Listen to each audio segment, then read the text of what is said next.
Саламатсыздарбы мекендештер, менин атым Мирбек.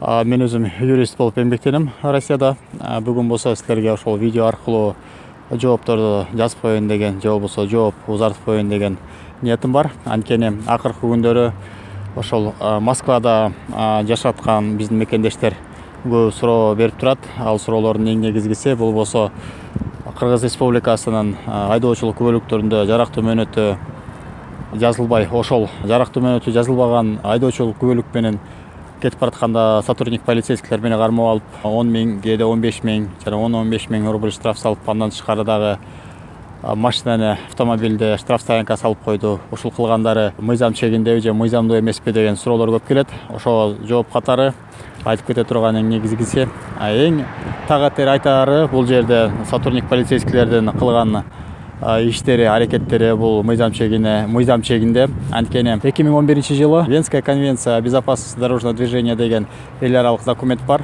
Ошол 2011-жылы ошол эл аралык документке өзгөртүүлөр киргизилген.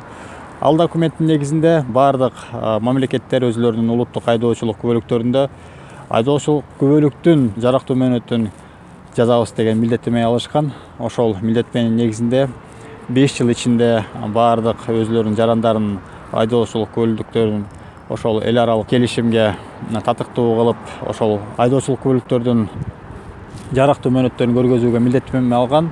Ал милдеттенме март 2016-жылы бүткөн болчу. Ошол жылдан бери биздин көпчүлүк мекендештердин дагы айдоочулук күбөлүктөрдүн жарактуу мөөнөтү көргөзүлгөн эмес. Демек, ал айдоочулук күбөлүктөр мисалы үчүн Москва шаарында жараксыз болуп эсептелет.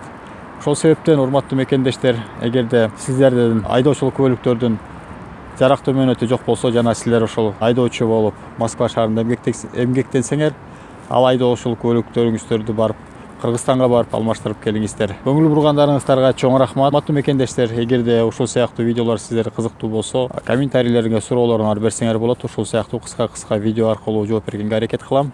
Жана эгер ушул видео сиздерге аябай кызыктуу болсо, ушул видео менен бөлүшүп койсоңуздар ыраазы болот элем. Чоң рахмат.